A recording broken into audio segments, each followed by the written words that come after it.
প্রিয় ছাত্রছাত্রীবৃন্দ, আজকে আমরা আয়ত ঘন নিয়ে আলোচনা করব। তোমরা সেটা মন দিয়ে লক্ষ্য করবে। প্রথমে আমরা বলবো আয়ত ঘন কাকে বলে।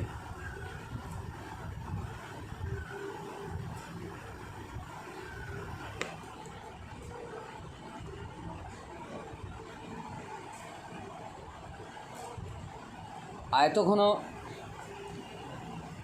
কাকে বলে সেটা বলার আগে আমরা দেখে নেব যে আমাদের চারিপাশে আয়ত ঘনের মতো দেখতে কি কি বস্তু আমরা পাই বা কি কি বস্তু আমাদের চারিপাশে ছড়িয়ে আছে আয়ত ঘনের মতো দেখতে। আমাদের বাড়িতে তোলা কাপড় বা পোশাক রাখার জন্য আমরা বাক্স ব্যবহার করে থাকি। যখন কোনো আত্মীয়ের বাড়ি যাই কিংবা কোনো অনুষ্ঠান হয় তখন আমরা সেই বাক্স থেকে তোলা কাপড় পরে নতুন সাজে সজ্জিত হই। এই যে বাক্সের ভিতরে আমরা ভালো কাপড় চোপড়গুলো তুলে রাখি, এটা একটি আয়ত ঘন। তাহলে আমাদের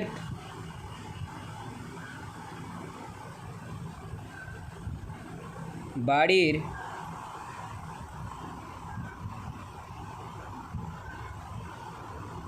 কাপড়ের বাক্স 1 নম্বর। 2 নম্বর, আমরা যে ঘর বাড়ি তৈরি করেছি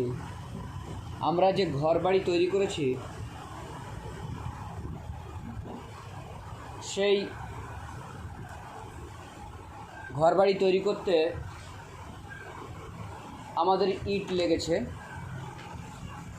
কারণ ইট ছাড়া ঘর তৈরি করা, দেওয়াল তৈরি করা সম্ভব নয়। এই ইট একটি আয়তঘনের মতো দেখতে বস্তু। আরও উদাহরণ দেওয়া যায়, এখনকার দিনে আমরা অনলাইনে কেনাকাটা করতে পছন্দ করি। সো অনলাইনে আমরা মোবাইল অর্ডার দিই কিংবা অনলাইনে আমরা বিভিন্ন গৃহ সামগ্রী বা আমাদের পোশাক আদি, সাজগোছের জিনিস, এ সমস্ত কিছু আমরা অনলাইনে এখন অর্ডার দিয়ে সেটা বাড়িতে আনার ব্যবস্থা করতে পারি।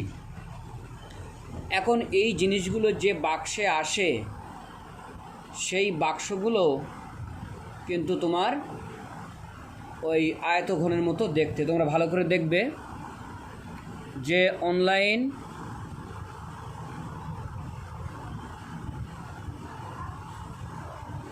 অর্ডারের বাক্সগুলি,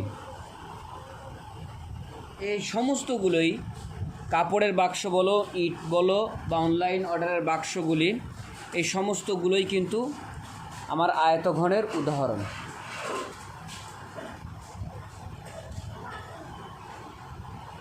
এই সমস্তগুলো আমাদের আয়তঘনের উদাহরণ। এখন তাহলে আয়তঘন বলতে আমরা কি কেমন দেখতে জিনিসটা সেটা আমরা বুঝেছি। এখন আমরা আয়তঘনের সংজ্ঞাটা দেব।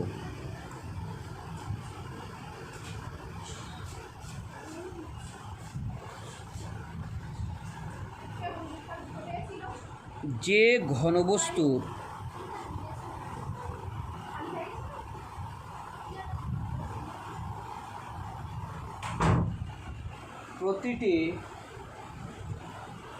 ঘনবস্তুর প্রতিটি তল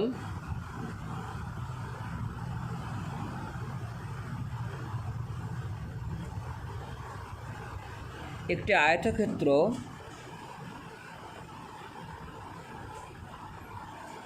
তাকে আয়তঘন বা এর আরেকটা নাম আছে সমকোণী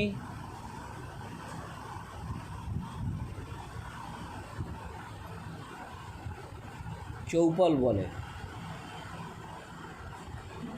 আয়তঘন বা সমকোণী চৌপল।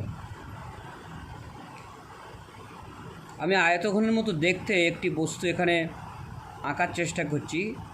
ভালো করে তোমরা লক্ষ্য করবে আমি সেটা কীভাবে আঁকছি। আমি দুটি একই রকম দেখতে আয়তক্ষেত্র আঁকছি একটু দূরত্ব বজায় রেখে। এবার আমি আয়তক্ষেত্রগুলোর শীর্ষবিন্দু পরস্পর যোগ করে দিলাম। তাহলে দেখো এটা একটা ঠিক বাক্সের মতো হয়েছে। এটা একটি আয়তঘনের উদাহরণ। এই আয়তঘনের তিনটে মাত্রা আছে, একটা লম্বা দিক আছে, একটা খাটো দিক আছে, আর একটা উচ্চতা আছে। একটা লম্বা দিক, একটা খাটো দিক, একটা উচ্চতা। তাহলে আমরা আয়তঘনের তিনটি মাত্রা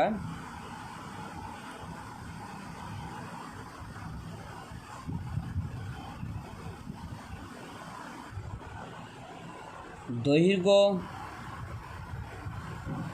প্রস্থ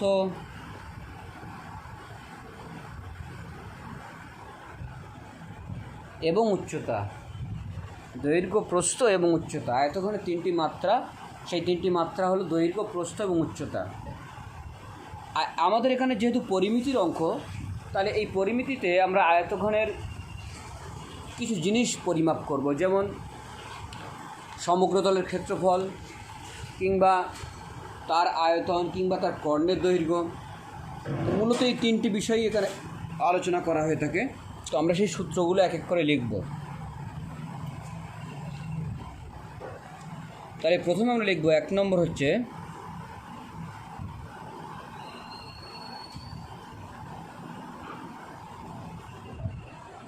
আয়তঘনের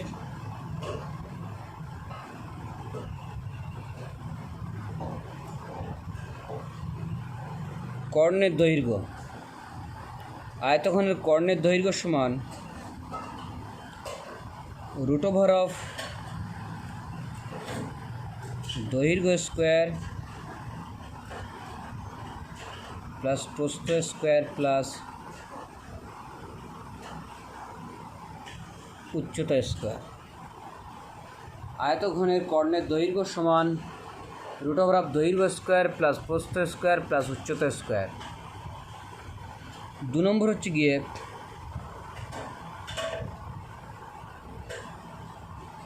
আয়তঘনের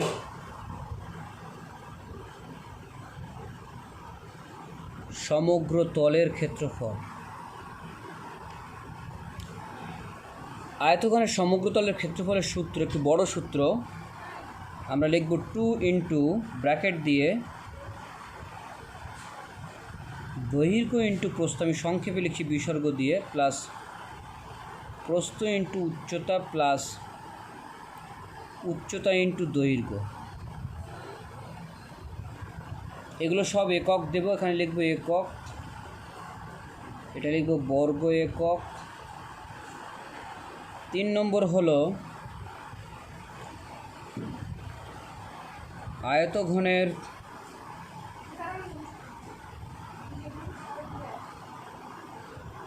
আয়তন, এটা সমান দৈর্ঘ্য ইন্টু প্রস্থ ইন্টু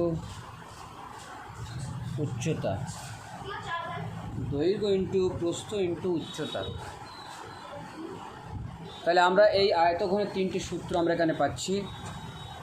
আয়তঘনের কর্ণের দৈর্ঘ্য, আয়তঘনের সমগ্রতলের ক্ষেত্রফল এবং আয়তঘনের আয়তন। এটাকে আমরা ঘন একক লিখব, ঘন একক।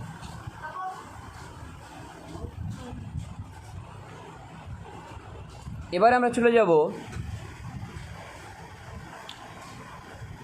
ঘনকের কথা। এখানকার এই আলোচনা আয়তঘনের একটি সাব কেস বা বলা যেতে পারে যে একটি বিশেষ ক্ষেত্র, সেটা হচ্ছে ঘনক। যেমন আয়তক্ষেত্র থেকে আমরা বর্গক্ষেত্র বলি, তেমন আয়তঘন থেকে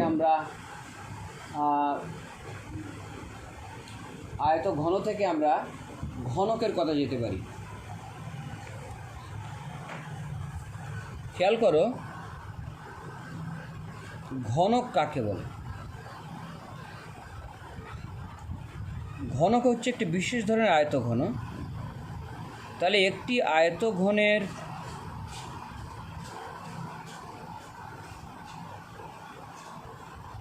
দৈর্ঘ্য, প্রস্থ ও উচ্চতা যদি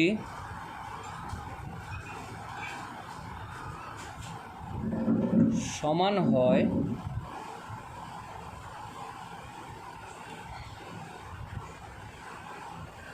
তাহলে ওই আয়তঘনকে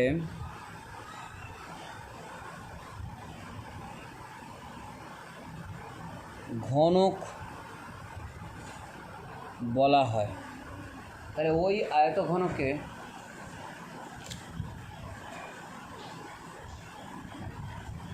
ঘনক বলা হয়। একটি ঘনক সদৃশ্য বস্তুর উদাহরণ আমরা দেব, তোমরা নিজেরাও বুঝতে পারবে। এই যে লুডোর ছক্কা যেটা, সেটা একটি ঘনক সদৃশ্য বস্তু। লুডোর ছক্কা সব দিকে সমান, দৈর্ঘ্য যা প্রস্থ তাই, উচ্চতাও তাই। আরও একটি তোমরা ঘনক সদৃশ্য বস্তুর উদাহরণ দিতে পারবে কি? ঘনকের মতন দেখতে যে বস্তু আরও একটি, এর উদাহরণ আমরা কোথায় পাই? না, আমাদের দেখবে যে কখনো কখনো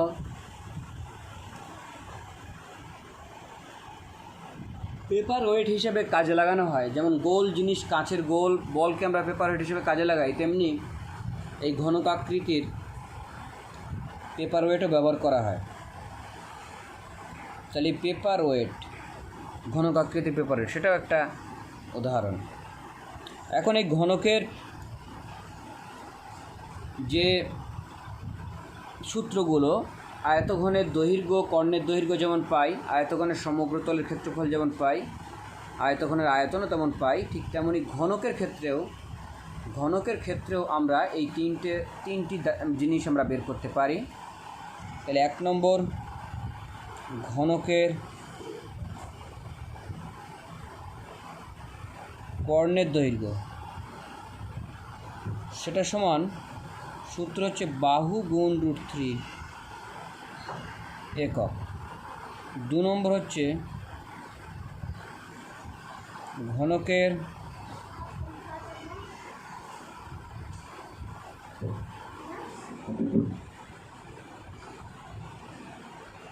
সমগ্র তলের ক্ষেত্রফল, সেটা 6 × বাহু স্কোয়ার বর্গ একক।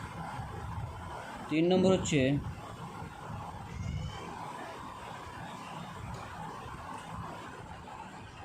ঘনকের আয়তন, সেটা সমান বাহুর কিউব ঘন একক। তাহলে আমি পেলাম ঘনকের কর্ণের দৈর্ঘ্য, ঘনকের সমগ্র তলের ক্ষেত্রফল এবং ঘনকের আয়তন। 6টা জিনিস আমরা এখানে পেলাম। আমি একটা বক্স দিয়ে ঢেকে দিচ্ছি, দেখো। আয়তঘনের কর্ণের দৈর্ঘ্য, আয়তঘনের সমগ্র তলের ক্ষেত্রফল, আয়তঘনের আয়তন। ঠিক তেমনই ঘনকের ক্ষেত্রে আমরা 3টি জিনিস পাচ্ছি: ঘনকের কর্ণের দৈর্ঘ্য, ঘনকের সমগ্র তলের ক্ষেত্রফল এবং ঘনকের আয়তন। আমরা প্রত্যেকে খেয়াল করব যে 6টি সূত্রের সাহায্যে আমরা এখানে কিছু অঙ্ক করতে পারব। আমি কুইক একটি অঙ্কে চলে যাই এবং সেগুলো তোমরা বাড়িতে নিজেরাও করতে পারবে। আমি প্রথমে সেই অঙ্কগুলো একটু দেখে দিই তোমাদেরকে।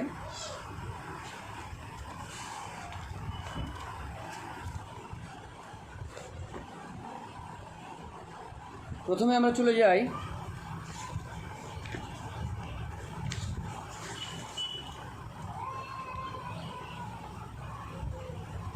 67 পৃষ্ঠায় আমাদের আয়তঘনের চ্যাপ্টারটি আছে, সেটা লক্ষ্য করব।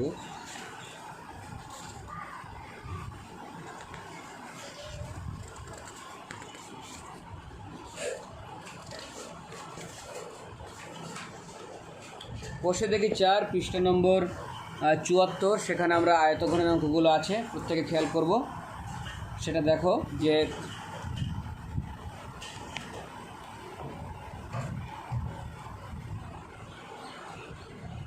প্রথমে যেটা বলা আছে যে আমরা পরিবেশের 4টি ঘনকাকার এবং 4টি ঘন আকার বস্তুর নাম লিখি। এটা তোমরা নিজেরাই করবে, তোমাদের চারিপাশে যেগুলো দেখতে আয়ত ঘনের মতো বা যেগুলো দেখতে ঘনকের মতো সেগুলো তোমরা 4টে নাম লিখে আমাকে জানিয়ে দেবে। তাহলে একটা হলো 1 নম্বর প্রবলেমটা বাড়ির কাজ, এটা তোমরা খুঁজে বের করো। বাড়ির কাজ, এমন বস্তুর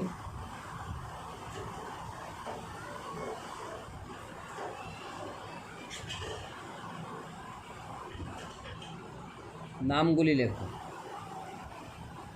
2 দাগে যেটা বলছি যে আয়ত ঘনকার একটা বস্তু দেওয়া আছে, সেই চিত্র থেকে বলছে তলগুলি, ধারগুলি ও শীর্ষবিন্দুগুলির নাম লেখো।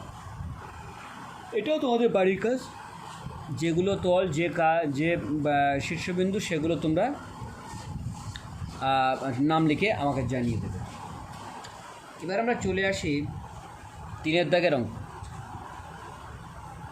3 দাগের অঙ্ক বলছে একটি সমকোণী চৌপলাকার ঘরের দৈর্ঘ্য, প্রস্থ ও উচ্চতা যথাক্রমে 5 মিটার, 4 মিটার ও 3 মিটার হলে ওই ঘরে সবচেয়ে লম্বা যে দণ্ড রাখা যাবে তার দৈর্ঘ্য হিসাব করে লিখি।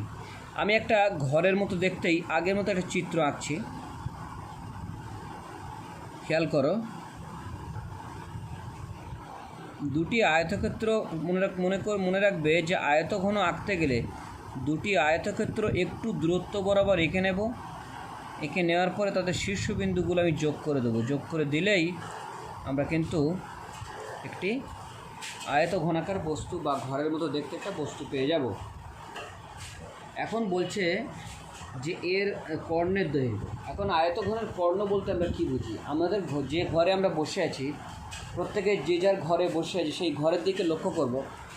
ঘরের দিকে লক্ষ্য করে আমরা দেখব যে কোনো একটি উপরের কোণ থেকে তার উল্টো দিকে, আমি ছবিতে দেখাচ্ছি, দেখো কোনো একটি এই ঘর, মনে করে এটা একটি ঘর, এই ঘরের একদম উপরের যে কোণটা আছে তার সেখান থেকে উল্টো দিকে, একদম নিচে উল্টো দিকে, বিপরীত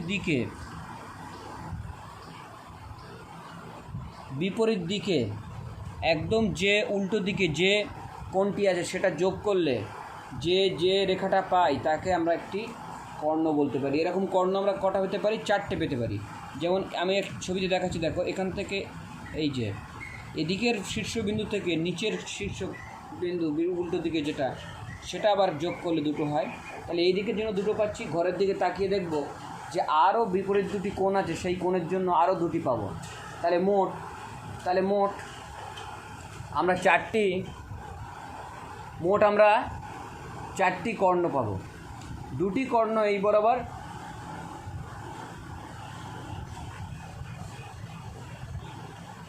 মোট আমরা 4টি কর্ণ পাচ্ছি।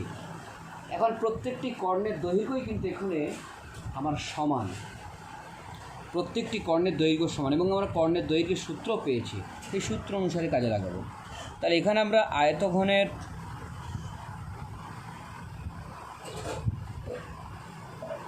দৈর্ঘ্যটি লিখে ফেলব। দৈর্ঘ্য সমান 5 মিটার, প্রস্থ সমান 4 মিটার এবং উচ্চতা সমান 3 মিটার। সবচেয়ে বড় যে লম্বা দ্বন্দ্বটি রাখা যাবে সেটাই কর্ণ। একটা ঘরের ভিতর সবচেয়ে বড়, যে তোমরা ঘরের দিকে তাকিয়ে, নিজেদের ঘরের দিকে তাকিয়ে দেখবে যে সবচেয়ে লম্বা যে বড় বাঁশটি রাখা যাবে বা দৈর্ঘ্যের লম্বা দণ্ডটি রাখা যাবে, সেই দণ্ডটি কিন্তু তোমার কর্ণ বরাবরই হবে। কর্ণের থেকে ছোট হলে সেটা আর কর্ণ ছাড়া অন্য কিছু হলে সেটা কিন্তু সবচেয়ে লম্বা আর হবে না। সুতরাং আমরা বলবো সবচেয়ে লম্বা দৈর্ঘ্যটা কর্ণ হবে। তাহলে কর্ণের যে সূত্র, সেই সূত্র প্রয়োগ করব। কর্ণের দৈর্ঘ্য সমান দৈর্ঘ্য স্কোয়ার প্লাস প্রস্থ স্কোয়ার প্লাস উচ্চতা স্কোয়ার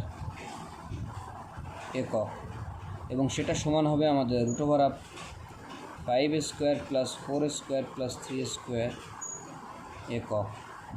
আর সেটা মানে হচ্ছে আমাদের √25 প্লাস 16 প্লাস 9 একক।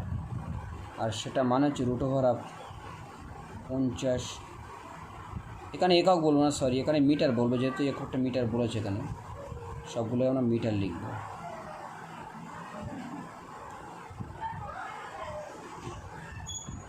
এখন 50 মানে হচ্ছে 5√2 মিটার, কারণ 50 মানে 25/2, 25 × 2, 50 মানে 25 × 2। আচ্ছা আমি লিখে করে দেখাই। এটা সমান লেখা যায় 25 × 2 মিটার। 25-এর বর্গমূল হচ্ছে আমাদের 5, আর √2 হিসেবে থাকে, তাহলে 5√2 মিটার। তাই এই কর্ণের দৈর্ঘ্য এটা, এবং কর্ণের দৈর্ঘ্য যেটা সেটাই হচ্ছে আমাদের কিনা ওই তত লম্বা, সবচেয়ে লম্বা দণ্ডটি ওই ঘরের মধ্যে রাখা যাবে। অতএব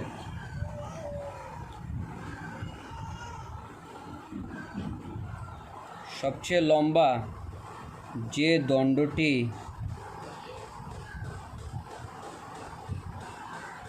রাখা যাবে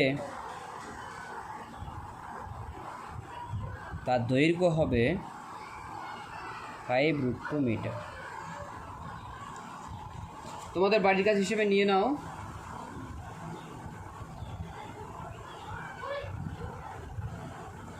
চারের দাগের অঙ্কটা বাড়ির কাজ হিসেবে নিয়ে নাও, 4-এর দাগ। ব্যাস, এই পর্যন্ত আজকে আমাদের এই ভিডিও। ভালো থাকো, সুস্থ থাকো, ধন্যবাদ।